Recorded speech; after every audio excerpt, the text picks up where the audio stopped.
Good morning students. 9th class में आज हम लोग पढ़ेंगे ब्रेथ में दिए गया प्रमेय। तो आज हम लोग शुरू करते हैं पहला प्रमेय 10.1। तो देखिए इस प्रमेय में क्या कहा गया है और ये जो प्रमेय दिया गया है इस प्रमेय को हम लोग कैसे सिद्ध करेंगे। सबसे पहले देखिए प्रमेय का कथन क्या है। इसमें है कि ब्रेथ की बराबर जीवाएं केंद्र पर बराबर कोण अंतरित करती है। यानी कि अगर किसी वृत्त में दो या दो से अधिक जीवाएं बराबर हो तो उनके द्वारा केंद्र पर बराबर कोण बनाए जाते हैं।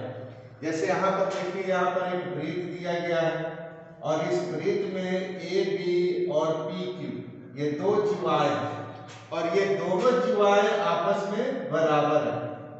यहाँ पर दिया गया है कि वृत्त सी ओ आर में जीवाएं ए बी और पी क्यू बराबर है जो केंद्र पर क्रमशः कोण AOB और कोण POQ बनाती है।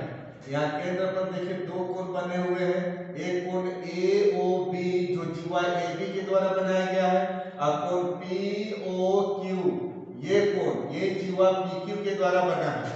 तो ये दोनों जीवाएं बराबर है तो ये दोनों कोण भी बराबर होंगे। यही हमें सिद्ध करना है। सिद्ध करना है कि कोण AOB और कोण POQ आपस में बराबर है। तो इसे हम कैसे सिद्ध करेंगे। तो यहाँ पर देखिए, यहाँ पर दो त्रिभुज आपको दिखाई दे रहे हैं, त्रिभुज AOB और त्रिभुज POQ। इन दोनों त्रिभुजों को हम सर्वांगसम सिद्ध करेंगे और जब ये दोनों त्रिभुज सर्वांगसम हो जाएंगे तो सीपी के द्वारा इनके संगत भाग आपस में बराबर हो जाएंगे।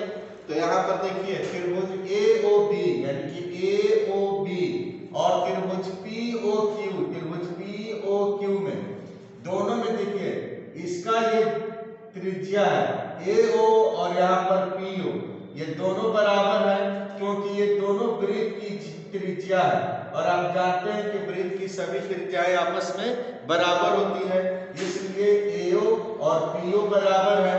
उसी तरह से BO और QO भी बराबर है, ये भी वृत्त की त्रिज्या है।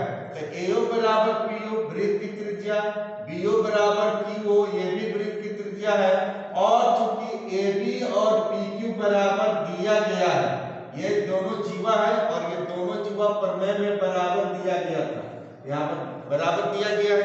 तो इस तरह से हम देख रहे हैं कि दोनों त्रिभुज की तीनों भुजाएं आपस में बराबर है, इसलिए ये दोनों त्रिभुज सर्वांगसम होंगे। त्रिभुज AOB और त्रिभुज POQ सर्वांगसम होंगे। ये SSA सर्वांगसमता प्रमेय से, यानी कि दो त्रिभुजों की जब संगत भुजाएं बराबर हो तो त्रिभुज सर्वांगसम होते हैं, इसलिए ये दोनों त्रिभुज सर्वांगसम है। अतः जब ये दोनों त्रिभुज सर्वांगसम हो गया तो एंगल AOB और एंगल AOB और POQ ये दोनों बराबर होंगे। ये सीपी के द्वारा ये दोनों कोण आपस में बराबर हो गए। तो इस तरह से दिया गया प्रमेय हमारा सिद्ध हो जाता है।